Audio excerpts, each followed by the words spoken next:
an X-Files Rewatch podcast. I'm Nick. And I'm Kim. And we had some time off because, one, you were feeling under the weather, and then we gave ourselves cyanide poisoning. Hooray! We learned what happens when you chop down laurel trees. That we did. It's not good is the result. Or the answer. But fun story for the ages. I don't think we've got much in the way of news. Oh, I do, and a shameless plug. As you're probably all aware from every single one of these podcasts ever, I also stream live on Twitch TV under the name AdverseCamber42, where last week, by the time this is aired, we might have finished it actually, we've been playing the new Don't Knock game, which is Lost Records Bloomin' Rage, which has contained quite a few veiled references to the X-Files, should we say, that I think therefore people might be interested in giving it a look in. So the game is at least partially set in 1995, when X-Files would have been at its peak. The main character is a huge fan of a show called Wonder Watch, which seems to also have a Trust No One tagline. A male and female FBI protagonist, of which we only know the female one is called Agent S. And the main character also writes these kind of Agent S self-insert, kind of self-cessed fanfictions, of which you also get to read some of these over the course of the game. So yeah, for odd X-Files references, Lost Records Bloomin' Rage. It's currently on, I think, PC and PS5 at least. Go check it out. Cool. Anyway, right, we've got to get to... We've got 6 episodes left. Yeah, 6 episodes to go, including these ones, I guess. Right, so, Ghouli. Directed and written by James Wong. And I'm going to put an asterisk next to this, because I'm deeply suspicious of that claim. First broadcast on the 31st of January 2018. Guest stars. He's not linked on Wikipedia for some reason. He has a Wikipedia page, but he's just not linked from the Ghouli page. Oh. Here's Miles Robbins as Jackson Van De Kampf, or William, last name pending. We've seen him before, though. He's in Blockers. He's also in the 2018 version of Halloween. Yeah, he is. And The Quarry. Yes, he is. The video game. The video game. Likeness and voice.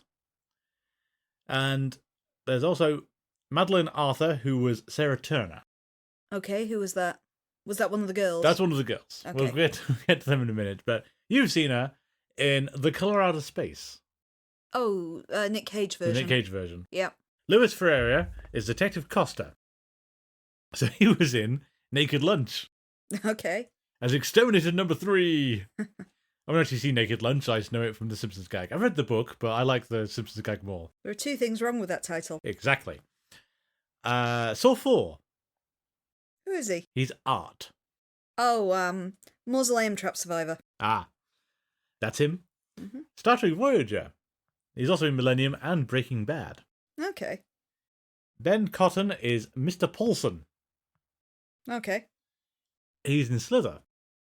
Zach Santiago is Mr. Green, who was in Josie and the Pussycats.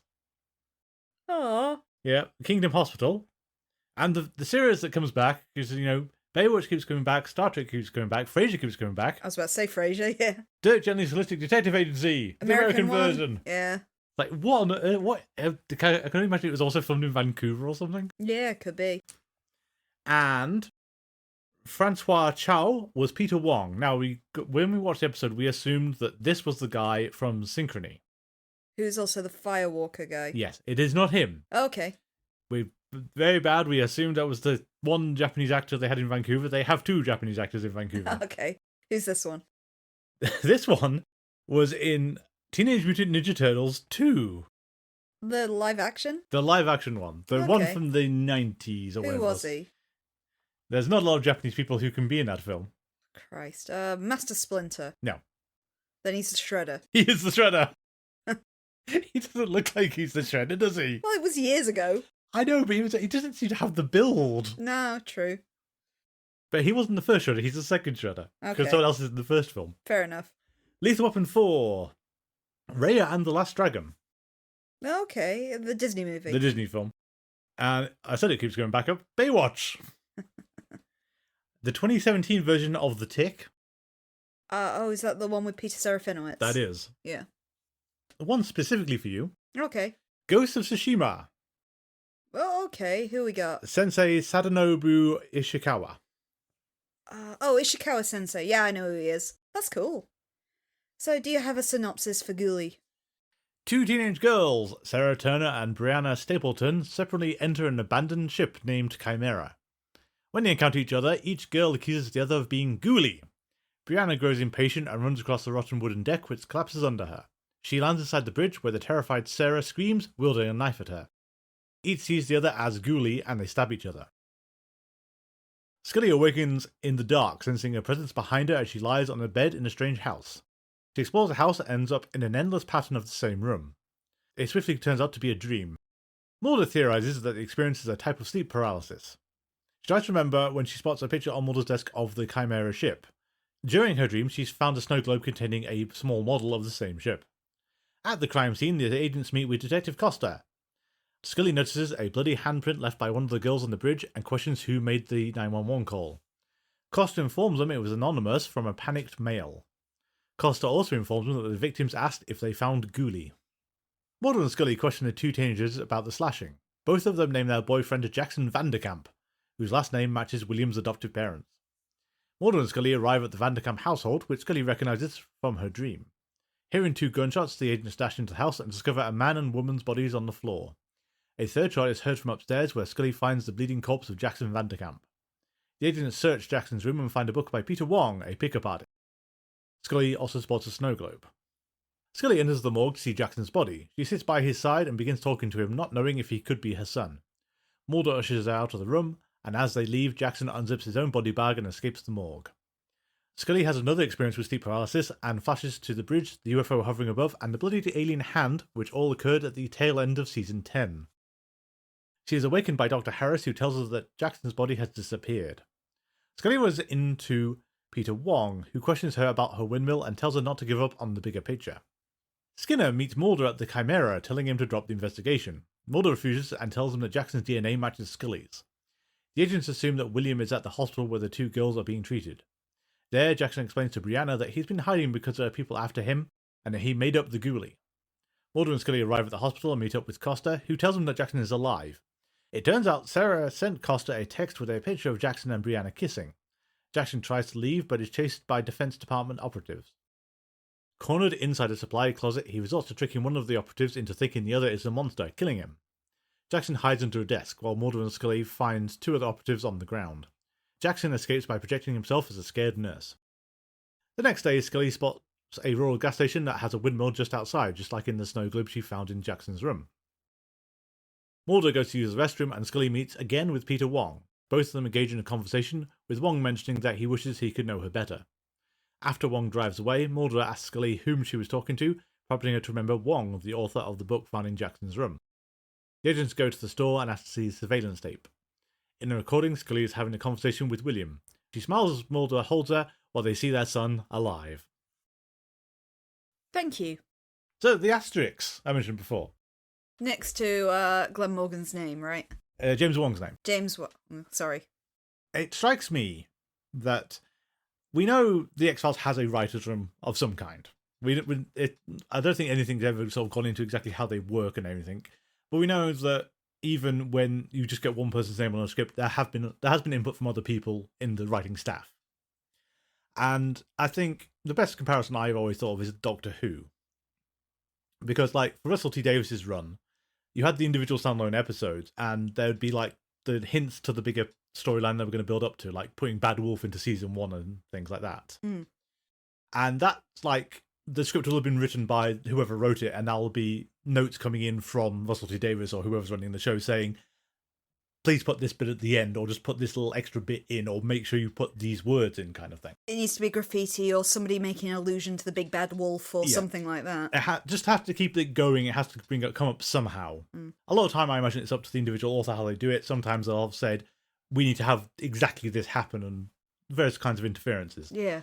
Douglas Adams, incidentally, commented on this when he ran Doctor Who for a time period, and that basically he had to rework some of the scripts to make things fit together with how other things were working and things. So anyway, I appreciate that as much as James Wong is credited for this, he didn't write it purely. But all conspiracy stuff to date has been Chris Carter and usually Frank Spotnitz, or just Chris Carter. And Carter's name is nowhere near this episode, in terms of writing. And while Wong, I don't know if Wong is one of the series producers for this one, but generally you don't get conspiracy stuff unless it's come from Carter, and it leads me to believe that at one stage this was a nice Monster of the Week episode with Slenderman-like overtones, we'll get into that, of boy can make other people see illusions, and there was no William or Jackson Van De Kampf stuff in here at all. Am I wrong? You're absolutely correct. Hey! Do you want me to tell you the etymology of this episode then? Go on then, I am curious. So the original idea was it was going to be a Monster of the Week episode. It transparently was. It was inspired by an experience Wong himself had of sleep paralysis, where he had this experience where he couldn't move but he could see a presence in the corner of his room. You've had this as well, I think. I have had sleep paralysis, yeah, back in my university days. The woman in the red dress has stuck with me. Even though I only saw her twice, it's a very scary experience, when you absolutely 100% believe there is someone in your room but you can't move. And you can see why people would attribute this as what alien abduction reporting actually is. Oh, yeah, it feels like that. It's a very, do you call it a lucid dream? Yes, although you're in control of lucid dreams, so it's not quite the same thing. You can't move a muscle, but you are absolutely 100% certain you are awake and this is happening. It's a very, very scary experience. So yeah, I can totally buy. This is where the concept of alien abduction might come into play. Yeah. But yeah, so that was the genesis of this episode. He wanted to write a sleep paralysis demon story. However, we're now on episode 5 of a 10-episode season, and they haven't mentioned the conspiracy for a while, so it was kind of mandated that they needed a touchstone. So there was a writing room scenario for this. Okay. He bounced ideas, even though Wong himself did write the episode. Ideas were bounced off Chris Carter, Glenn Morgan, and Darren Morgan about how they could tie this episode to conspiracy, and they came to the solution that they could give William powers. Darren, I'm so disappointed in you. Yep. And that's how you got it. Essentially, the evolution of the sleep paralysis story to be William has mind-controlling powers, essentially. I feel bad for James Wong, really. Yeah? The fact that They've hijacked his episode. Yeah. Like, you didn't do this to Darren's episode. You didn't do this to Glenn's episode. You did it to James's episode. Yeah. Just because he's fallen at this point in the series. Yeah, and it's you could have not done... what the hell was the second episode in this one? Great. Oh, no, it was this. Which one's this? Digital... Silicon Heaven. Oh, Silicon Heaven. That's why I've blocked it out. Yeah. That explains it. Yeah, it's like... And I know... I think someone else wrote Silicon Heaven? I'm going to look it up again. Okay, so Silicon Heaven was Glenn Morgan's episode. As much as I like Plus One, I mean, I think I would have ditched Kitten in favour of a conspiracy episode, but we'll get to that. Mm. But yeah, it feels like you could have interfered with someone else's episode. You could have dropped one. You could have moved Plus One back or something, or moved it later in the series. True. Because that actually is Chris Carter's episode. Was it? Yeah. Plus One was pretty good. It was pretty good, though, it was just to put Mulder and Scully into bed again. The opening sting of this episode is absolutely fantastic X-Files stuff. Yeah. This is exactly what we want to see. Oh, absolutely. I really like it. I like the monster design as well. Ghouli is an interesting looking creation. Yeah, and I think we'll get to the ratings a little bit, but I do remember the first time I watched it, it's like, oh, this is more like it. So we've had very uneven series the last few series, but this is better. Mm. And then it's as soon as you mentioned the Van De Kampfs, you go, no. Well, you do. You're not speaking for the fandom as a whole. I'm not. No, okay. I think we did though. I'm not a fan of that half.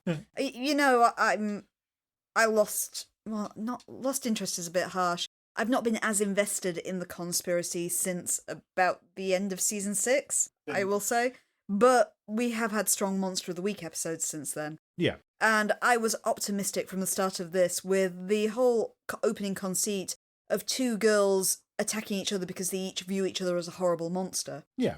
It's interesting. That one hooked me. Yes, and there was a lot of scope. We have no idea. There's a whole lot of excuses for what it could be. I mean, you have the ultimate explanation of someone is projecting the image of something else on top of them is a possibility. You could also, it's also mass hysteria would have worked just fine for it. Yeah, like War of the Copperphages. Yes, they're not seeing what they think they're seeing. Mm. You could have even done another hallucinogens in the water sort of wet-wired sort of plot on there. Yeah, I don't think I'd have minded any of the conspiracy well, not conspiracy, the monster of the week solutions, and were just fine. It's just we haven't seen anything like that for a while. And going back to the whole Chris Carter stamping his ideas and everything, it does feel like okay, you get to bookend both seasons anyway. And we've already been over that My Struggle 2 was so badly received you had to basically just wreck the entire episode, which wasn't great. But you still get to bookend the seasons, and yet you have to interfere in the middle here, and you could have done it on your own terms. You could have done it as part of Plus One. In fact, would it have worked as part of Plus One? No, I can't see how you could have shoehorned that in, to be honest. I don't think, not as it exists, but since you're dealing with two things with doppelgangers and making people see things that aren't there. Yeah, I suppose so, if that's the similarity you're going there's with. Some scope. There's a possibility they could have done something with that. But anyway. I feel from more a conspiracy angle, you could have done more with the technological aspect of this story as well. On the basis of the running themes of the X-Files revival is more of a leaning into technology being inherently bad or evil or being able to be used for bad purposes. You know, like we saw in, unfortunately, Silicon Heaven, and other examples through the series like that. Yeah, and we're going to get a big one next week again. Yes, absolutely, in the unpronounceable episode. But we kind of saw it in this one when we saw that Jackson, under the name of Reva, which, interestingly, I believe is French for to dream, was on these kind of creepypasta... Forums. What do we call them? Forums? Forums. Well, I think he seems to have created a Ghouli website. Yeah. And be contributing stories to it. But we're obviously feeding into the creepypasta kind of phenomena on there, which is still incredibly popular today, along with some kind of like Reddit threads like No Sleep and things like that. Because, you know, creepypastas, if you've somehow not encountered one before, it's like internet folklore, where people write these stories about monsters and serial killer encounters that are absolutely not real, but they present them as though they're first-hand accounts of it happening. So Slender Man in particular, which Ghouli is very clearly based on in this episode, it was a competition entry to create a believable hoax, essentially, a believable fake character. He's a very well-known hoax, but there was one very famous case in Wisconsin, I want to say. Milwaukee. Was it Milwaukee? Where two little girls did not kill, I should know, but they attacked and stabbed one of their classmates because they believed they were doing it to appease Slender Man. But I feel that's what we're leaning to in this episode, where you have the two girls who are interacting with a creepypasta. Yes. They are heading to a place because they believe they're going to see this fictional creature. Yeah, and that's fine, and I think even having the boy be responsible for the creepypasta, you are kind of bordering on he's surprisingly good at his age to be able to do this consistently, because as I think you'll appreciate, if you go back and look at your teenage writing, it's not that effective anymore, is it? Well, even the most convincing creepypastas, everyone really knows they're fake. You're looking into your Jeff the Killers, your Candle Coves, the ones that have really withstood time and everybody knows them. You never once believe they're real. No. So it feels a bit much to suggest they've actually gone and done this on the back of that.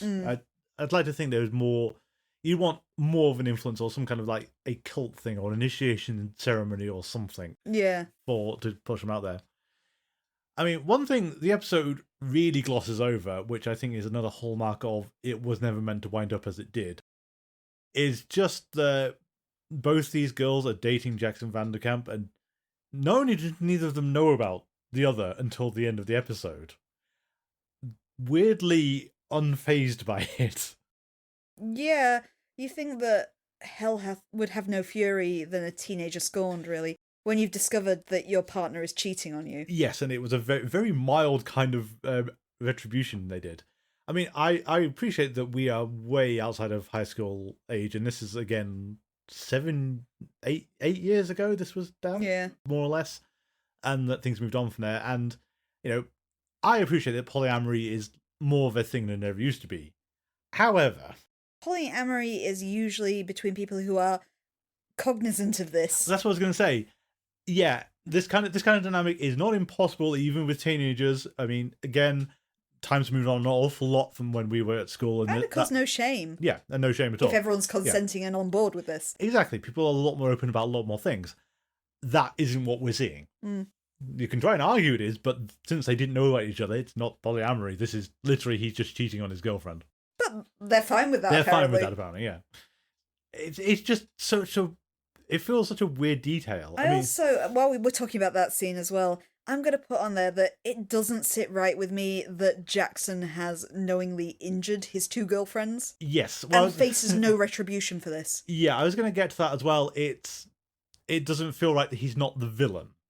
Because I'm guessing in the original Monster of the Week script, he would be the villain if the rest of this structure held true. If we weren't having William in the proceedings, yeah. If it didn't turn out to be William, he would be positioned as a villain because, I mean, even with the whole he wants to see how his powers worked, there are less destructive and disastrous ways to do it. The fans have read a lot into that, like last time, because there don't seem to be as many reviewers reviewing this as there were for the other series. I've been hitting Reddit to see what people wrote about it at the time. And fans were very divided. Some, like me, felt that there should have been some kind of retribution for this from somebody. Yes. Holding William culpable for doing this. Or Jackson, or whatever we're going to call him. We'll call him William for ease. And some people felt that they read a lot into this and thought that it's the point where the girl fell through the roof wasn't something he was expecting, so he couldn't shut it off fast enough, basically. Yeah. Because, that wasn't meant to happen. I can see where they're coming from. I think my chief objection to that would be they hadn't seen each other at all before that point. No. Because if they'd glimpsed each other as Ghouli before that and were trying to get towards each other, yeah, I'll buy that. That illusion happened when she fell into the bridge. My only problem with that is there's not much evidence that Jackson really struggles with his powers beyond a couple of shots right at the end where you see that it takes him like a few seconds of focus to do it. Yeah. There's one, I think, where he hides behind some racks and he kind of has to sit down and scrunch his eyes shut, so you can see that he just can't turn it on like a light bulb. There is some element of focus in there. But we don't ever get a real understanding of what the limitations of his power are. No, and I also would object to that with the... I understand him using it at the end to escape. That's fine. But surely it takes more effort to do it to two different people at the same time than to one person. Yeah. And that doesn't really... And again, though, as much as you could justify that thing with the whole he didn't intend to do it and he didn't intend it to fall into the bridge, he still sent his girlfriends onto an abandoned boat in the middle of the night with knives to find Ghouli and then made them see Ghouli in each other. Yeah. I don't think I can excuse him this. I think your only small redemption he has is there is one throwaway line where they comment that an unidentified male called the police, which is evidently Jackson panicking afterwards. Yeah, but it's still... It's like, if you laid this out with no supernatural overtones. So, strip everything back and you just say, you convinced your two girlfriends who don't know about each other to go onto a boat in the middle of the night to hunt down a supernatural creature holding a knife. Despite your best will in the world, if one falls into the bridge, there's a good chance that their imagination is going to take over anyway. And they're going to sort of panic at this thing bursting in on them and they're going to attack. Yeah. So, in that eventuality, you would hold him absolutely culpable for putting him into that position. Oh, absolutely. So to add his illusionary powers on top of that and say, oh, that he didn't intend it to happen, is just nonsense. Jackson somehow escapes with absolutely no judgment. I'm going to raise on the creepypasta side. You mentioned before there should be some kind of sense of ritual around Ghouli. Yeah. I raised the Empty Man. Yes. For this. Where, again, The Empty Man is a fantastic horror movie. I'm not going to talk about it too much because you got to watch it through to get the twist and all the rest of it. And the pendant, because I found out about it from Carl Galgarin's Brows Held High, is a lot of people assume it's very similar to The Bye-Bye Man. It's not. Very different films, very different vibes, very different intentions. No, it's based on a comic book, The Empty Man. It's exceptionally good. It's underrated. But there is an element of a kind of modern myth within it, which has a whole ritual kind of attached to it where you go to a certain bridge at night with an empty bottle that you have to blow into while, I think, facing a certain direction or something. It's something like that. Yeah, but there are elements to it. Not, here, have a knife, go into this boat, might be a monster there. I think you need something more regimented and slightly eerie and ethereal like that in there to make Ghouli appear. But yeah, something more like that would, I think, would a lot better. It would resolve a whole lot of complaints I had about it. Yeah. I think as well, and this is the. We'll get to Mulder and Scully in a minute because we've just not ignored the both of them for now because William is such a, I think, just a disaster, and I know people don't agree on that one, but I don't quite get the two laptop thing, or rather, I do, but not how they portray it.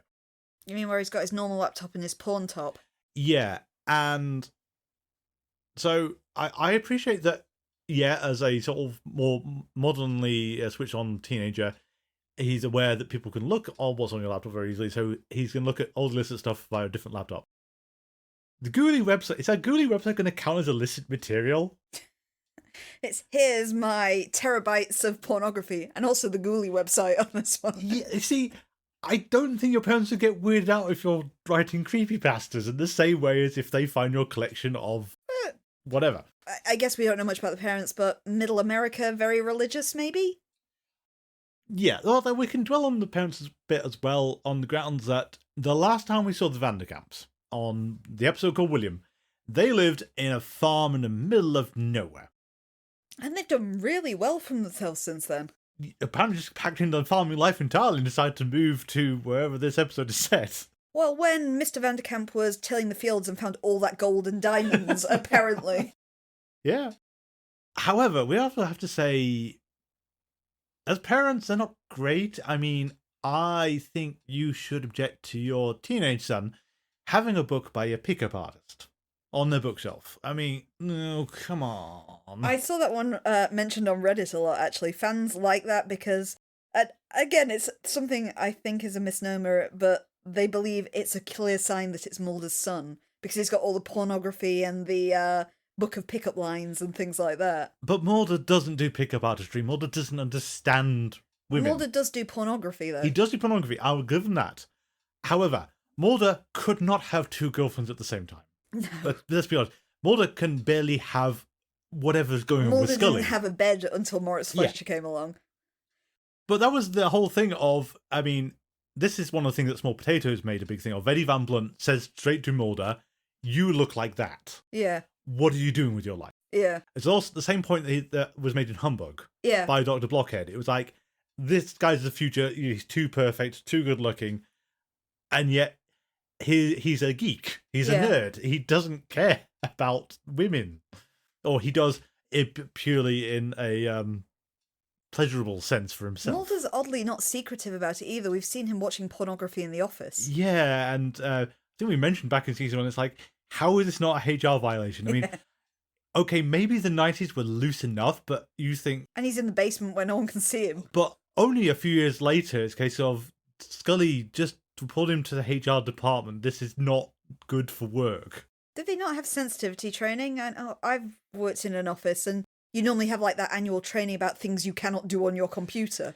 Yeah, I think the problem is that neither of us are anywhere near the workforce at the time period we're talking about. True.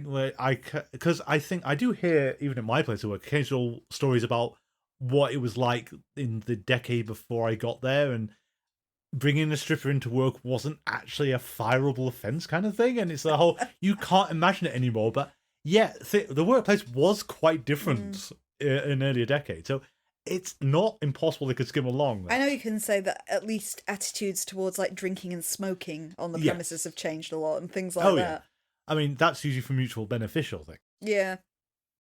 But yeah, the strippers and just openly watching pornography or whatever else is. But it used to be the done thing that if you work in the kind of client-facing environments that you might take your client out for a drink or something like that. It's now the kind of thing that businesses don't really do. Well, I think it sort of is. People are more wary about bribery these days, and it's I guess because you also have. I know from a coworker that there's like limits. If you deal with companies, the company will do their damnedest to try and give you something. Yeah, and it's below. It's got to be below a sort of a value threshold for you to accept it. Because if it's over that, it's seen as bribery. Oh yeah, a company I used to work for had a kind of bribery thing, and like you say, it was financial. And it was things like if you accepted something above the value of about a cream egg, you had to declare it or something like that. It's because there is a concern that is influencing your decisions. Yeah. And of course it will influence your decisions, but the price of a cabbage cream egg is rather tenuous, all things considered. Yeah. I'm trying to move into more Scully, but it's like William's got so many things about it. It's like he doesn't care. His parents are dead, as far as I can tell. He didn't really. I guess we could assume it was quick, but he didn't try and use his power to protect them. No. He just used it to fake his own death. Yeah, and then that led to one of the weird lines, which I don't know why someone said it, because it's just not true.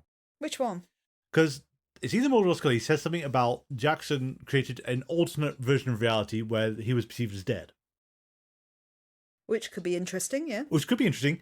Not what he's doing, based on the end of the episode. Essentially, he's Pusher 2.0. Yes.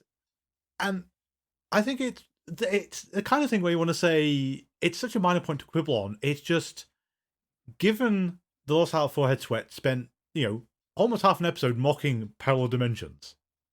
For then someone to come out and say, parallel dimensions in this episode just feels like, what are you doing? Darren, do you not want to mention to James that you just spent all this time mocking it 2 episodes ago?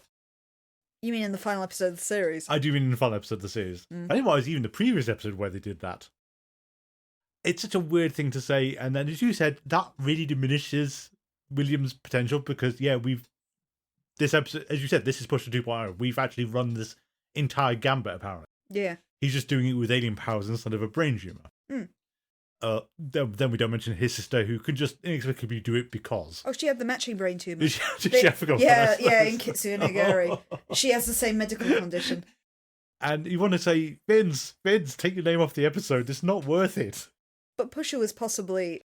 I don't want to say it's the best Monster of the Week, but it's up there. It's an excellent episode. It is, and I think William also suffers from that comparison of, we've seen this done. Better. With a more charismatic character. A lot more charismatic. I mean, no shame to him. I think he's fine in Blockers, and I think he's fine in The Quarry, and I think he was... Oh, he steals the show in The Quarry. He's one of the best characters in it. I mean, he wasn't really a major character in Blockers, but he was quite funny as the drug dealer. Yeah. Although I think it was his girlfriend's reactions were actually funnier than his. Yeah. And I think Halloween, the best I could say is, he felt like a teenager, and then he got killed.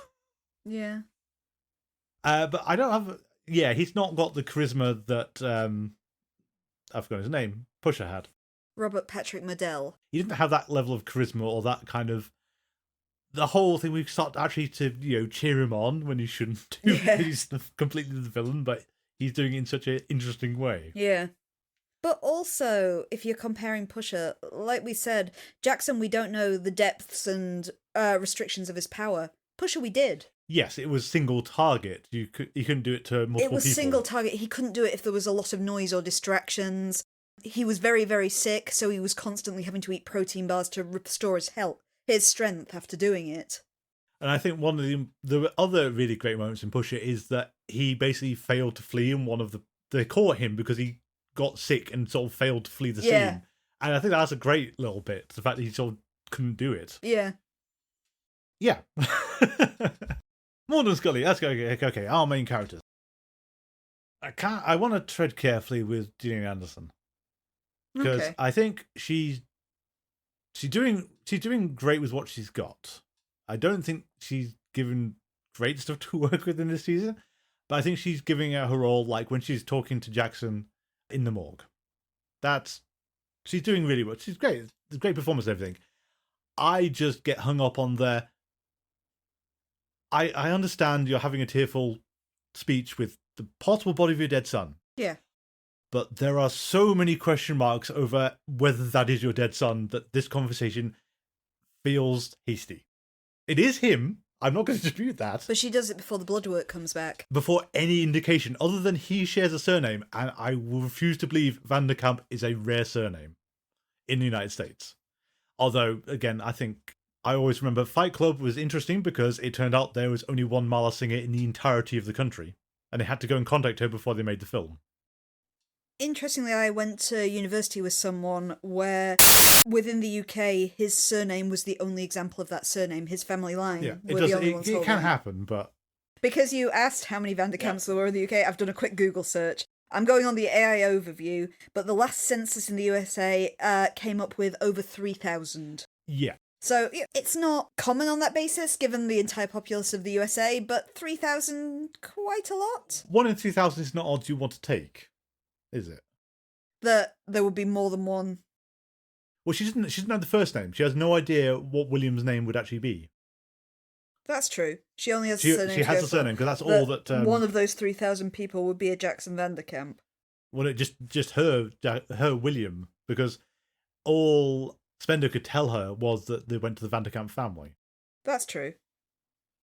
No, I can't find any Jackson Van De Kampfs on Facebook. And I appreciate that the chances of you running into a case of any kind or an X-file that happens to involve the Van De Kampf surname, that's a big coincidence, but I think there are lots of actual studies of coincidences and statistics, and it's fine, because it's the whole going on holiday and running into your co-worker kind of thing.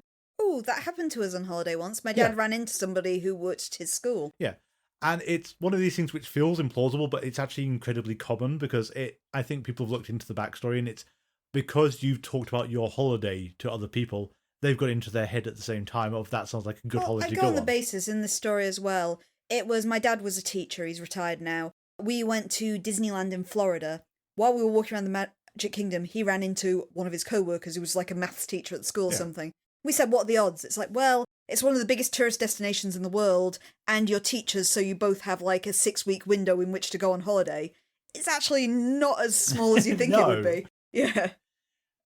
Coincidences do happen, and as much as people will read into them, stunningly unlikely coincidences actually can happen. Yeah. So Scully's putting a lot of faith into it. I understand why, and she's ultimately vindicated by the events of the episode.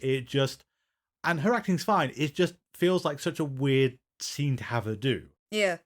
And I get that, but I think the problem is that they couldn't figure out another way to get her doing that into an episode. This is the best they had to have her do this scene. Yeah. And I think the weirdest bit, for me at least, is, aside from those two meetings when he's pretending to be the pickup artist, is Jackson doesn't really comment on who this strange woman is who was sobbing over him in the morgue. No. You'd think you'd ask more questions.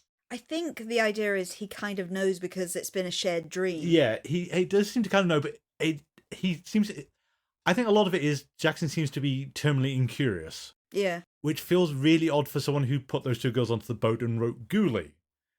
Seems a more curious person than he is. I think I go with, if you structure this like, say, a coming-of-age novel, a young adult novel, you do it from Jackson's perspective, in which when he's discovered he's adopted and doesn't know who his mother is, he'd be more curious to find out. Yes. At the very least, it would either be I want to get to know this woman, or I want to find out why this woman gave me up. Those would be your two different threads it would take. Exactly. But either way, he'd want to know who this person was. And right there, you've kind of established that this would be... You turn this into like a Hungry-style scenario, so it actually, Mulder and Scully are not in the episode much. And it's all focusing on Jackson, who you go through the episode following as the monster of the week, and then eventually you suddenly realise, plot twist, he's William Scully. Yes. You have to take his surname off, otherwise people will twig very fast. But and again, I think that comes back to the problem of you took James Wong's Monster of the Week script and turned it into something else. Yeah. And it doesn't work because of that. Yeah, I like the idea of that as an episode a lot more. You could have a lot of fun with that. I mean, the reveals would be really good when you sort of like, oh, hell. Okay, that's who he is. You'd also have the vulnerability if you did it like Hungry, of you'd be able to see if the intent is that he can't control his powers. Yeah. Him having conflicts where he kind of is practicing these powers and they get out of his control or something like that. Yeah. Well, also, I think some kind of explanation for why he has two girlfriends. Like, there are, admittedly, it's sometimes a bit contrived, but there are circumstances where that can happen. Where through trying to not upset someone, or just because of some misunderstanding or something, you wind up in this two-way relationship and you've let it go on too long to actually break up with either of them. I'm just picturing it like that Gravity Falls episode where Dipper winds up with 3 girlfriends. Yeah, yes. It's not impossible to turn this around. It just feels, again, like you merged two concepts together and you shouldn't have done. Yeah. Because William just still comes off as a terrible person, and I think if we'd gone it from his perspective, we'd probably understand him a lot better and maybe sympathise with the little jerk. Yeah. I will say, though, I do like the final scene of the episode where he meets with Scully in the disguise of Vancouver's second Japanese actor. Yes. Sorry, I cannot remember either the character name or the actor's name. He's Peter Wong. Is that the actor or the... That's the character. The character. In the disguise of Peter Wong. And he has this nice sequence where Scully has met Peter Wong. We maybe don't realise exactly who he is earlier in the episode. I think it's pretty obvious at that point, too, that it's Jackson. Yeah, You might have missed the fact that it's the author of that Pick-Up Artist book. Yeah. And I was thinking as well, it's kind of appropriate, kind of just weird choice, because obviously he can make himself look like anyone. But he's gone with a face that he's familiar with. Yeah, at the same time, the odds of anyone actually recognising the author of a Pick-Up Artist book is going to be fairly negligible. Yeah. But he has that nice little sequence where he kind of gives some positive speaking to Scully, but then when they view the camera feed back, Scully can see herself having a conversation with her son. Yeah. And it is actually quite a lovely little ending for the episode. Yeah. I think that's the problem, is it's not unsalvageable. It's just there's so much dross we have to get through. And we don't actually talk, and I think it's because the episode doesn't really focus on the central mystery. Because one of the things is parents are killed. Yep. The suspicion doesn't even really land on Jackson, which it should do, because he's still alive and can do all this weird illusionary power, so who knows what his parents are. Yeah. And then it just turns out to be the two Secret Service operatives who were just kind of just trailing around behind Mulder, shot them, ran out the back door at high speed, and came around to the front of the house to lurk on and say, "Oh, we're just passing." Yeah. It's like, no. Why did the assassins decide to suddenly strike then? After the Ghouli thing? Yeah. I don't think there's no escalation of things. It's not like I think Jackson it's, was as you caught. say, the issue is the fact that they've essentially spliced two plots together. Yeah, and not gracefully either. Because you can see all the bits that were Monster of the Week, and then all the conspiracy stuff is laid on top. And on that note, a return to a troubling precedent, I think. Okay. Or at least blatant fan service. Okay, what's that? Because on the guest list, because I didn't read him out, because obviously we've done lots of times, is William B. Davis. Yes. And you'd be forgiven for saying, "What, really? He was in there?" Like, yes, he is. He sat in Skinner's office smoking while Skinner talks to Mulder over the phone. And this isn't season 2 anymore, guys. We've moved on. That was a season 2 thing that happened. And then Skinner kicked him out of the office and said, "You're not allowed to smoke in here anymore." Yeah. We're regressing. You can't regress now. No. Also, you can't keep doing the Skinner villainous thing again, because it got really old. But, yeah. And then Skinner tries to pressure Mulder to drop the case, and Mulder just says no because the DNA evidence, and Skinner has absolutely no comeback to that, even though he knows, based on My Struggle 3, exactly what Mulder's going to tell him.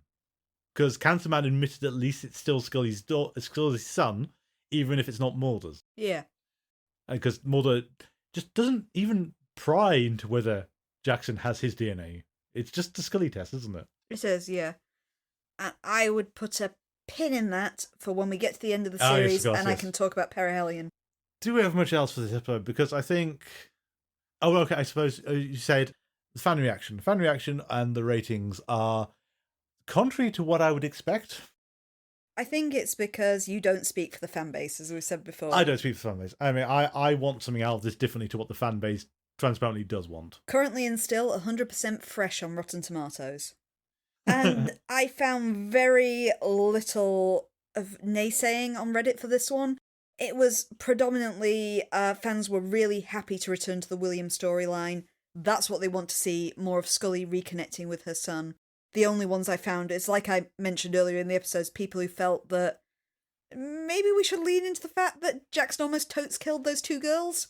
Yeah, he is actually a villain. Yeah. All things considered. But we kind of forget that 20 minutes into the episode. Yes, I think it's where it switches gears. I mean, I know contrary to the fandom on this one, but it's, and I know I'm trying, but it's just the nature and presence of just like the part of the X-Files I like the least since the word dot. I think this is the third pregnancy related storyline Scully has had. Oh, no, it's second. Second Second what, sorry? Second pregnancy-related storyline. It's very, it gets very amorphous because Dwayne Barry and whatever the hell Dwayne Barry's Ascension and One Ascension. Breath. Those 3 episodes in Mulder's vision has implied some kind of weird pregnancy thing going on, and that coupled into the MUFON stuff that came afterwards. Yeah. And that did result in Emily. It's kind of unfortunate, but it's something that happens to women, particularly when men are writing them, that a lot of Scully's plots boil down to pregnancy or infertility sort of plots. And it's that's the kind of thing where, and I'm not protesting about it because I don't think it's interesting. I'm protesting about it because I think it's handled really badly every time, and it basically wrecks Scully's character or takes away from everything else about Scully to focus on this aspect of her. I always feel like I'm a bad person to judge this because I don't have kids. I have no desire to have kids. I'm not a maternal person at all. And therefore, when I was growing up, because it's one of these things where they always tell kids, no, let's be more specific, they always tell girls that, oh, you'll change your mind one day. I knew from being about aged 5 that I never wanted kids. I have never changed my mind about this. And therefore, this kind of plotline always really grated me growing up. The fact that I can get to like a strong female character and ultimately she winds up being a mother. Yeah. And then she loses everything else about her. The focus is just her on a mother. Not her as a career woman, her as a kick-ass FBI agent, her as a forensic pathologist, or anything like that. She is just a mom from that point on. And I still hate it to this day. I cannot. But I am aware that I do not speak for the majority of women in this. Quite so. I mean, I would completely agree with you as well that this is the problem with female characters as written by males. I mean, as you said, that Perihelion at least is written from the perspective of someone who is a mother who can bring a completely different mindset to Scully as a character. And I will note in the credit, and again, I'm in the minority for liking this character, it turns out, but you can do a maternal character very effectively, even if you are a male writer, because look at Skylar from Breaking Bad. Yes. Who is a badass mom who does everything she can to protect her kids, and that made the fan base completely turn against her because it meant that she turned against Walter White. Yes, the villain of the piece. Yes, I will still argue that to death, that Walter White is not a hero, but there we are. But, yeah, that's my 2 cents anyway. So, what kind of strikes me, there's a few things I would point to which are interesting, at least in terms of the X-Files and then Gillian Anderson's career, is I am biased. I'm going to say this right up front, and you're biased for the reasons you've just gone over. If you look at seasons 9, 10, 11, the episodes Gillian Anderson seems to be enjoying herself, having the most fun, and doing the best acting are Sunshine Days, Were Monster, and Forehead to Wet. None of which deal with her maternal aspects whatsoever. Yes. That's her doing her X-Files thing, as she always has done. Yeah. Being kind of skeptical, kind of believing, playing off Mulder, doing all the things that she used to do prior to Home, which is the first time she ever mentioned maternal stuff. Yeah. I think it's the thing. You'll often hear the rebuttal in there of, well, she needs to develop as a character.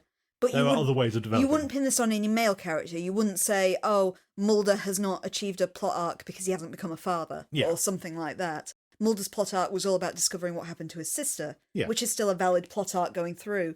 You don't have to boil it down to, can somebody bring life into the world? Yes. Look how it wound up for Victor Frankenstein. Well, I think one of the points about Victor Frankenstein is he tried to cheat. He didn't do it didn't do it the way he's meant to do it, was one of the readings there as well. The argument is he tried to essentially mansplain motherhood as a man.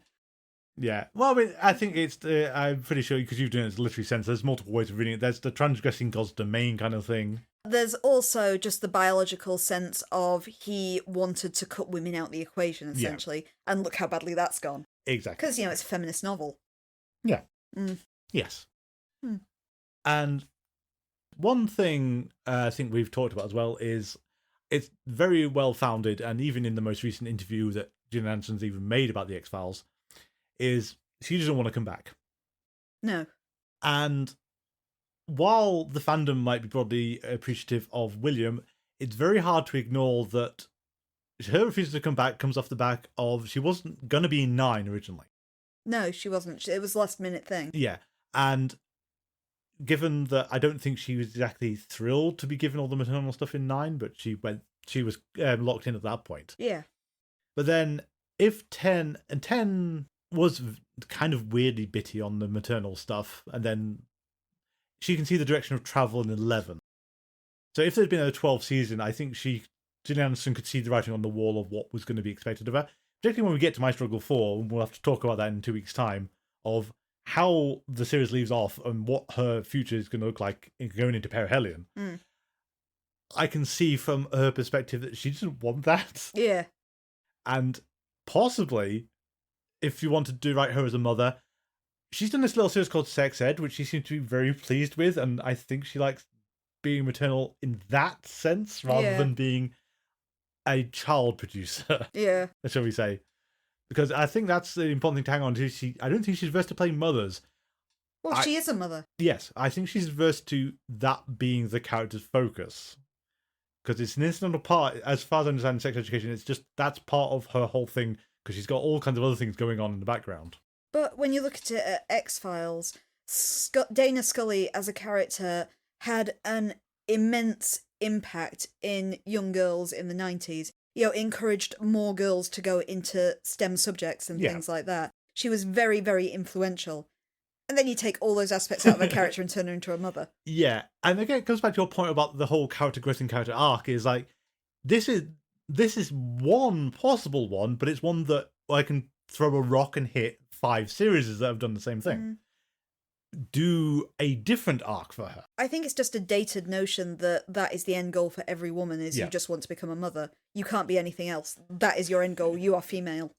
I'm suddenly reminded of, I'm pretty sure it's the Sarah Scribbles had one about that, about, you'll change your mind when you're older. Oh, where she winds up as an elderly lady with no kids. Yeah. Nope, still happy. Yeah. Okay, do we have anything else for the hell episode? This Ghouli. Anything else for Ghouli? Shall we talk about Kitten? I mean, I don't really want to. Do you want to talk about any of them? Some of them I like. Well, come on, do you like either of these? Yeah. It's not about me. That's not. Okay. Kitten, directed by Carol Banker, written by Gabe Rotter, and first broadcast on the 7th of Feb 2018. Guest stars, the only one of particular note is the most famous one, who you can't really not ignore who he is. So Haley Joel Osment plays John Kitten James and Davy James, his son. So I didn't know the first one in this. Okay. He's in Forrest Gump. Is he? He is young Forrest Gump. Oh, okay. Or at least his son. Yeah. At the end. I did not know, because I assumed he came in with the next one on the list, which is, of course, The Sixth Sense. Yeah, that's where he made his name. Which everyone immediately said, wow, this kid's amazing. Yeah. But he's also in What We Do in the Shadows, the TV series. Oh, okay. Just as a guest spot. And then there's this other thing he did. Minor video game? Minor video game. Yeah, you might recognize it. So, he's in. Or he's the star of, and then it varies because depending on which game you talk about, but Kingdom Hearts, where he is Sora. No last name applicable. Sora. And Kingdom Hearts 2. And Kingdom Hearts Re-Chain of Memories. And Kingdom Hearts 258 divided by 2 days. And Kingdom Hearts Birth by Sleep. And Kingdom Hearts Recoded. And Kingdom Hearts Dreamed Up Distance. And Kingdom Hearts Final Chapter Prologue. And Kingdom Hearts 3. And Kingdom Hearts Melody of Memory. And also Super Smash Bros. Ultimate. I love the last one. As Sora. And remember that Adverse Camber 42 Twitter channel, where I'm going to be playing those shortly. So would you like to tell us about our small furry creatures who we love a lot, and less about Haley Joel Osment, who I understand is done stupid things of late? Yeah. I will just elephant in the room that now. We know that Haley Joel Osment is not a terribly nice person. He's done some very stupid things of late. I believe they're still under investigation and all the rest of it. Or at least he hasn't gone to trial yet for the incredibly stupid anti-Semitic things he has done. Yes. So our episode this time opens during the Vietnam War, where we see a platoon of US Marines, which includes both Walter Skinner and John Kitten James, who are tasked with escorting a crate. We don't know what this crate is, but it's labelled MK Naomi.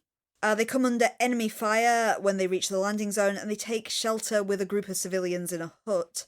Skinner doubles back to help an injured soldier, but as he does so, we see the crate is damaged by gunfire, and Kitten is the one exposed as a huge cloud of bright green gas floods out of it. When Skinner finally manages to return to the hut, he finds that Kitten has murdered all the civilians. We then cut back to present day, in which FBI Director Alvin Kirsch meets with Mulder and Scully, whom he informs that Skinner has vanished and they don't know where he is. Mulder and Scully search Skinner's apartment and find that someone has mailed him a severed human ear. Mulder manages to identify the parcel as coming from a place called Mudlick in Kentucky. As they travel to Mudlick to investigate further, Scully tries to investigate more into Skinner's past, feeling like she's transgressing doing so, but discovers that his service record and the records of his platoon are classified as top secret. Mulder and Scully eventually arrive in Mudlick and visit the local morgue, where they find a body of a hiker who has recently been found, who is missing an ear. Mulder realizes that the victim was killed inside a Viet Cong booby trap called a plunger pit. Basically, it's a shallow pit that's lined with very sharp stakes that will impale a person if they fall into it. Scully discusses a local belief that there is a monster lurking in the woods nearby, and questions the sheriff about mass hysteria surrounding this. She also learns that people around the town are mysteriously losing their teeth. Not long later, the body of Banjo, another Vietnam vet, is found at the bottom of another plunger pit. Luckily, this time there is a camera nearby used to monitor deer in the area, which records the death and shows Skinner approaching the pit and looking in just after Banjo falls in. Due to this, Mulder and Scully lose the support of the local authorities when they admit that Skinner is their boss, and they are unable to convince the sheriff that he might be innocent. When Mulder continues to watch the video, he also notices a hooded and cloaked figure lurking in the woods, and he realises that this is the monster that is terrorising the town. Meantime, Skinner approaches Davy James, who is Kitten's son, in his hunting cabin. Davy accuses Skinner of failing to help Kitten, explaining that after the exposure to MK Naomi, Kitten became increasingly violent and was court-martialed upon his return home. One of the people who spoke out against him in court was, of course, Skinner. Kitten was committed to a mental health facility in Mudlick, and this was on part due to Skinner's testimony. Skinner tries to apologise to Davy, explaining the fact that his superiors banned him from telling the truth regarding the gas. Davy reveals that all of the soldiers exposed to MK Naomi were sent to the same facility, and they are being experimented on to this day, implying that Kitten's initial exposure was actually orchestrated. Initially, it was an attempt to turn soldiers into more efficient weapons by channeling their fear into aggression. However, the scope of MK Naomi expanded to becoming a means of mind control. Skinner asks Davy if he'll allow him to visit Kitten, and Davy leads him to a tree where Kitten hung himself on leaving the facility. As Skinner approaches the tree, he falls into another punji pit and is impaled on a spike. Davy then abandons him as Mulder and Scully arrive.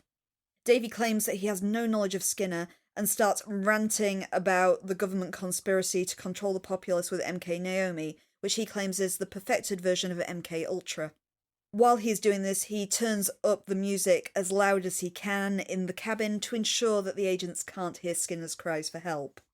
Both agents accept his explanation and leave, but Mulder begins to suspect Davy when he notices a photo of Kitten and Skinner together in the cabin. He doubles back to investigate and finds the monster costume from the video in Davy's wardrobe. He also searches the area and finds Skinner in the punji pit. David attempts to ambush them, but is caught and killed in one of his own booby traps. On Skinner's rescue, Mulder and Scully ask Skinner about a claim made by Kirsch that they were responsible for his lack of career advancement. Skinner admits that his experiences in Vietnam shook his faith in the government, but when he saw their willingness to pursue the truth, no matter what it took, it restored his faith in people and holding the government to account. He resolves that he's going to return to Washington and use his position to fight the abuse of power. However, as he leaves the cabin, one of his teeth falls out, implying that he has also been exposed to MK Naomi. In the epilogue, we see a crop duster spraying a field with a green gas, as it repeats David's warnings about government conspiracies in a voiceover. Thank you. So I have a really petty complaint about the episode. Oh yeah, what's that? So it's when Mulder sees the picture of... when he gets to the cabin and he's looking at the pictures that Davy's got out. Yeah, the photo album. The photo album. So there's one of... and he sees the one of Davy with Skinner. And then but you see it's captioned. And it's captioned Kitten and Skinner. Oh, and not the eagle is Skinner's name. Yeah, Because he's bald. Yes. So I can understand if it was Davy and Skinner or Kitten and Eagle, but not Kitten and Skinner. That's just nonsense.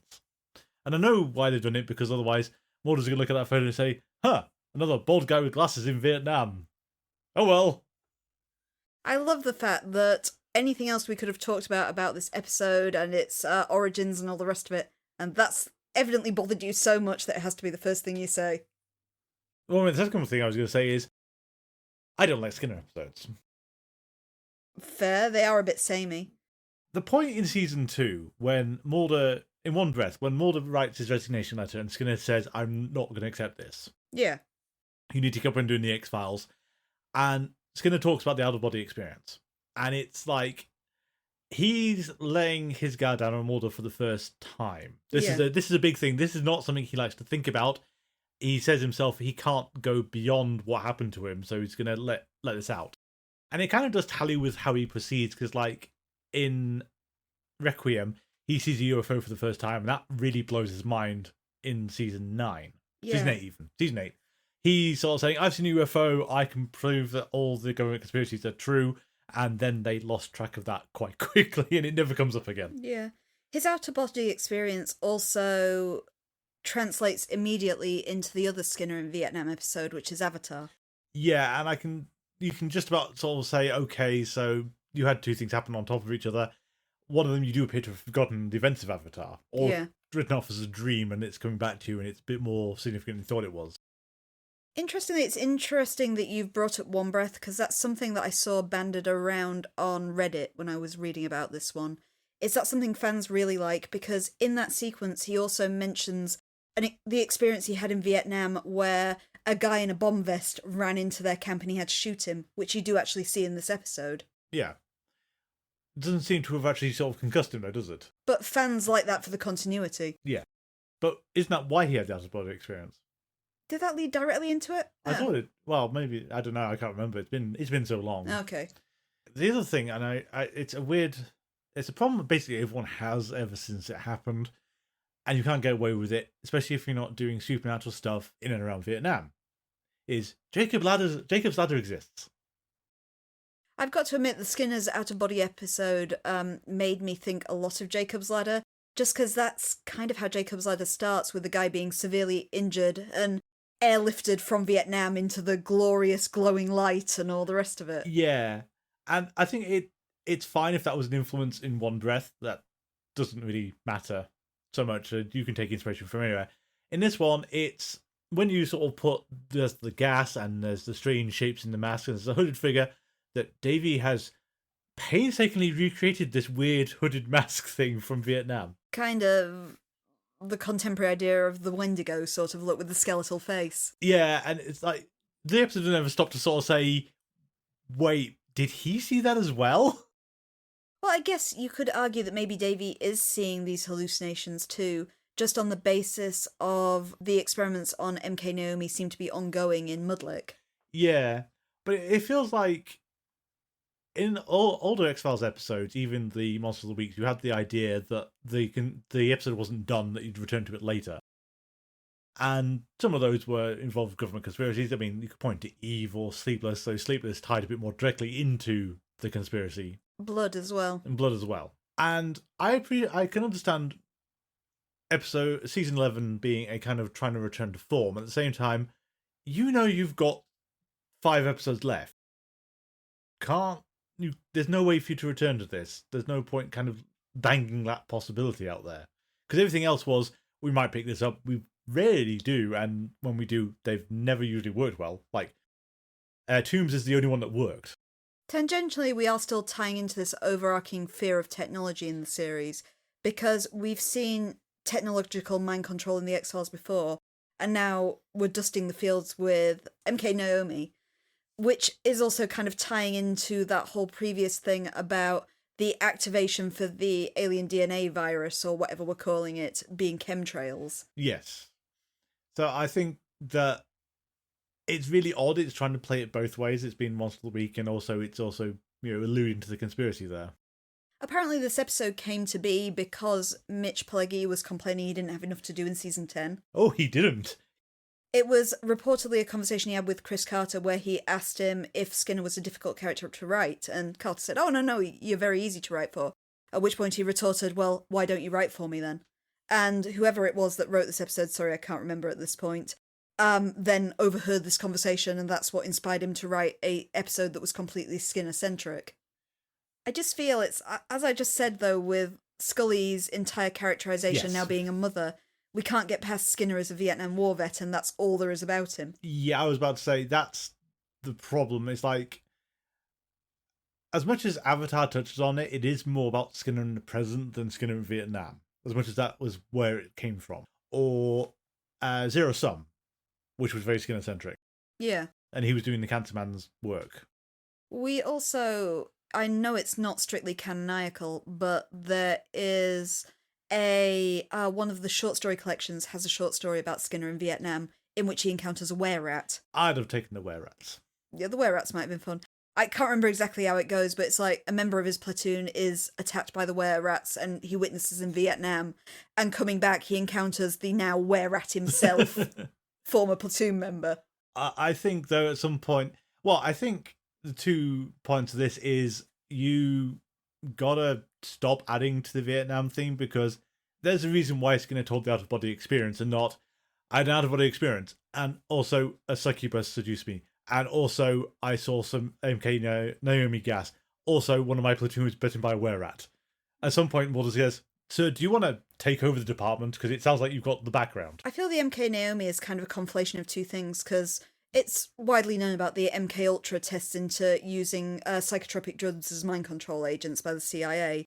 But also there have long since been legends about chemical weapons tests in the Vietnam jungle. Yeah. We actually do see it in Jacob's Ladder as well, to a degree, this thing. You also have the kind of modern myth, legend of the Iran Medan. Also, one of the theories of that concerned the possibility of a ship carrying nerve agents that got into trouble. Yeah. Yeah, I think that's one of my other criticisms is I've seen this plot line done a few too many times at this point. Mm. And the one thing, the unique problem I think that the X-Files has is it's an American series. Yeah. Because Vietnam as a concept, such a impact on American culture. Yes. It's basically unavoidable, and it's influenced everything. Like, Heart of Darkness was repurposed into a Vietnam story for Apocalypse Now. Yep. Directly inspiring Star Wars and everything that grew out of Star Wars. Rambo, exploring how vets are treated on their return. Yep. Jacob's Ladder comes back in again, which has a not insignificant influence on Silent Hill. Mm. Yeah. Vietnam as a cultural thing is huge. And I think, like, I famously roll my eyes at World War II films. The one I like, which is Where Eagles Dare. Oh, The Thin Red Line is excellent. I've heard that one's very good, but I've never actually watched it. Mm. Yeah, I've got to admit, I've not seen Where Eagles Dare even, but war films were kind of what my dad was into. As a kid, it was one of those, oh God, another war film. A friend of mine tried to excuse this because I sort of brought up the whole, I just cannot bring myself to care about this kind of era. And war films in general, and he sort of said that the way he viewed them was they're just action adventure films that happen to be set at this point in time, and that's probably the best way of looking at them. I did think there was some curious blurring the lines in this in the use of Davy's punji pits. Yeah, because we see his dad as an absolute brutalist after his unfortunate experience with MK Naomi, where he's doing things like showing off his necklace made out of ears and stuff. But the punji pit itself was notoriously a booby trap that the Vietnam Army used. Yeah. So why is he recreating the Vietnamese traps in the jungle? I don't know. I mean, I think it's all very confused. I mean, we were actually baffled watching the episode again. For, I think, the second time, I don't think we watched this one much at all, but this is like the second time through. Mm. And you can't really get past, okay, so Skinner is tricked and falls into a plunger pit. That's fine. Punji pit. And miraculously misses all the spikes except one, which is one of those improbable things, but fair enough, he has to survive. Yeah. And then he's incapacitated for most of the rest of the episode until he swings in to rescue Mordor at the end. I saw some hilarious comments about that on Reddit because that's actually the scene. Lots of people like this episode again. But again, I'm going to give it the cultural zeitgeist of maybe it resonates more with an American audience. It's currently 75% fresh, this one, on Rotten Tomatoes. But the thing that bothered people most was how Skinner got out the pit. When even though it's only speared him through the shoulder, he's still pinned down in that pit and he's got to free himself. And presumably will start bleeding the second he's off that spike. Yeah, and no matter what you feel about being able to pull yourself off something that's impaled you, it's going to hurt. It's going to hurt an awful lot. And bleed. Yes. And you're not going to be in a fit state to do much movement because every movement is going to exacerbate the pain. But that's it. People were questioning how he got out of the pit, and one commenter on Reddit, sorry, I should write down the names really, just said, well, there was a rope there. It's like, oh yeah, the man's just been impaled, but he's going to pull himself up this rope and get out. But yeah, it is. You've just got to believe movie magic. Skin Man is that hard. He can get himself out this pit by himself and save the day. Did it have to be Haley Joel Osment? What do you mean, did it have to be him? Why? Well, I don't know. I just don't think he's great in this episode. Haley Joel Osment always looks really young. He's very round-faced. He's got a very childlike look to him. He does. So I think I'd buy Haley Joel Osment in this just on the basis of, with the nickname Kitten, he's supposed to be like the kid on the unit. No, yeah, I just think I have a problem with that. I think it just feels a bit stunt casty. I don't know. What, you mean to get someone who's fairly big name? Well, he's not a huge name. He's not a huge name. He's big for being in The Sixth Sense and then some other stuff. Yeah, I think it's kind of like... I'm just thinking of, like, one of the higher profiles people they had was Bruce Campbell, who is actually, C-list to most people, as much as we'd love him. C-list? That feels optimistic. I didn't want to be too harsh, but I don't know where Bruce Campbell falls, because it's like infamously Hollywood doesn't like I'd say your it. biggest one so far has been Jodie Foster. That's true, although that was blink and miss for her actual appearance, and then she did the voice work. Yeah.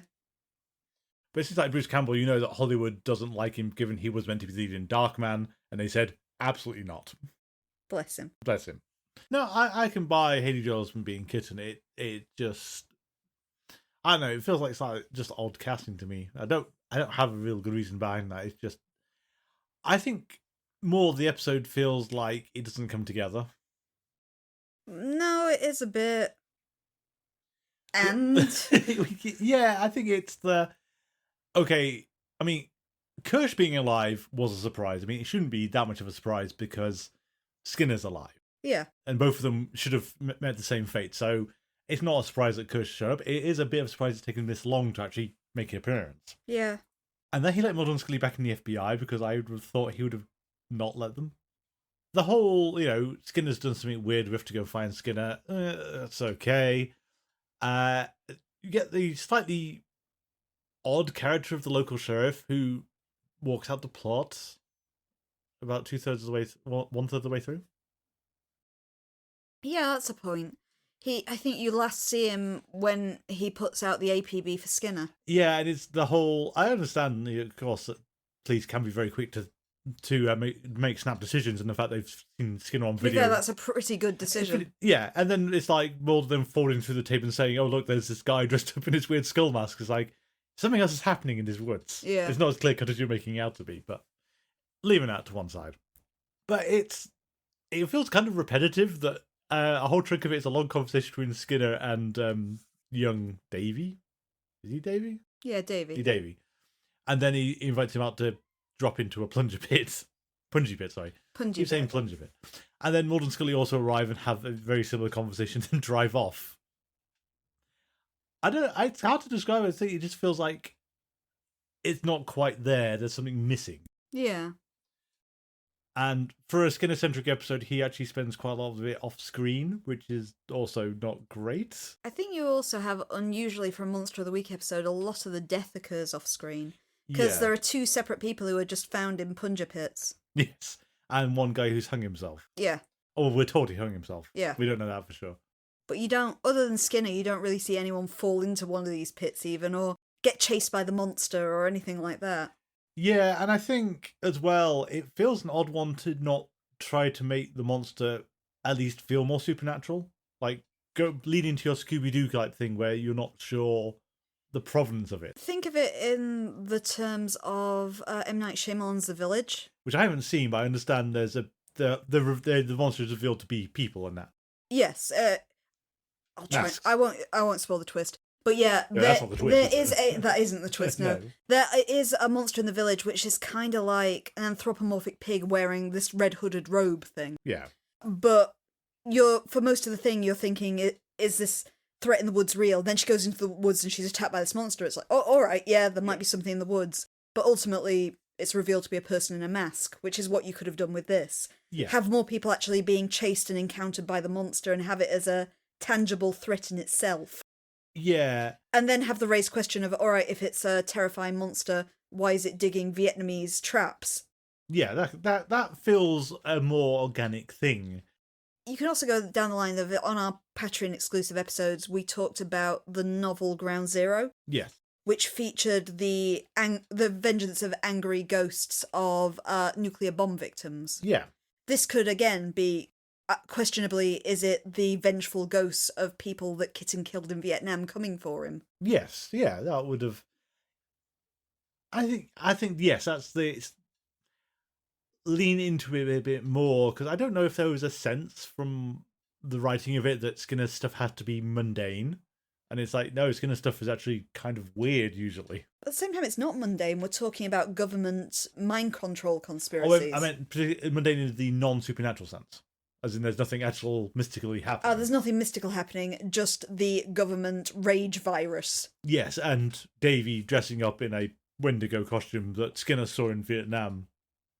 No, we don't really dwell on that. Well, I thought it's kind of odd because it specifically says that MK Naomi turns people's fears into aggression. Is your fear in the middle of Vietnam really the Wendigo? Yes, exactly. Wouldn't it be platoons of Vietnamese soldiers wearing bomb vests or something like that? Yeah. And I mean, the other thing that kind of strikes me, and we're veering a bit too much into rewriting the episode, but I think it's we don't. There are things we could have done which we don't get. Is Skinner seeing that the Wendigo kind of creature in Vietnam? I mean, it's kind of odd that the sting at the end is he was exposed to MK Naomi when he saw it in Vietnam. Yeah. And he's going to see it in Vietnam as if he's been exposed to the gas. You kind of know that he has been exposed to MK Naomi, though, because he ran straight into the hut with Kitten at the start to see that Kitten had murdered everyone. But it's kind of treated as a reveal at the end because he's losing teeth. Yeah. But I guess the intention of showing that Skinner was infected isn't the right word. What word am I actually looking for? Exposed. Yeah. Exposed to MK Naomi. You could lead into the fact of still Skinner is untrustworthy if this government mind control agent is upon him. Yes, that would be a way to take it. But I was also thinking, the way you'd set it up as well, though, is Skinner saw this apparition in Vietnam and attributes it to being exposed to the gas. Yeah. 'Cause he knows what the gas is because he testified about it. Yeah. Which also provokes a lot of awkward questions about what did Davy's dad know? Did he know that? Or, huh? I don't know if Skinner wasn't allowed to mention the gas. He didn't testify but he about did know about it. He knew about it. He was told to just say that Kitten had gone insane and war crimed all those people, I think. Yeah. But what strikes me about it is you could have it more Skinner sees the Wendigo in the gas in Vietnam. Yeah. Rises out of his hallucination. And then he sees that tape in the woods of someone in the costume. And that's a hook because that's my hallucination has been rendered real by someone. Yeah, true. And it feels like that could have been a better sort of lead-in, or at least make it more ambiguous. The crippling doubt of the thing he thought he imagined in Vietnam, and now here it is made flesh. Yes, and then you do reveal it's a Scooby-Doo costume, because of course you do, in this scenario at least. But I'd accept that as well, because you're never in any doubt that isn't a person in a costume. No. Did it make you think of the monsters in Sator? That's all I could think of looking at it too. I'm not sure if Sator came out before this or not. I think Sator came out afterwards, so... I'll excuse that then. But yeah, I it's one of those try not to think about it on a load of other instances of similar kind of monstrous designs. Yeah. It's a very common motif, the kind of creature with a deer skull for a face. Yes, well, it's very effective because deer skulls do look pretty freaky as skulls, don't they? With the antlers especially. Yeah. It's unnerving. I don't know. I think the real problem fundamentally is it's an episode in want of a central premise per se, or at least a decent hook. Because I think Skinner's gone missing, and he's been sent this article in an ear. Is you can kind of do that in like a detective, high stakes ransom note kind of thing. Yeah. It doesn't read quite right for this. I know the ear is because Kitten liked to collect ears because he's a monster and all the rest of it, but I think you made the best point just before of what the gas is meant to do doesn't actually seem to be what it is. Because if it's meant to be just making you hyper aggressive, it doesn't do that to Skinner.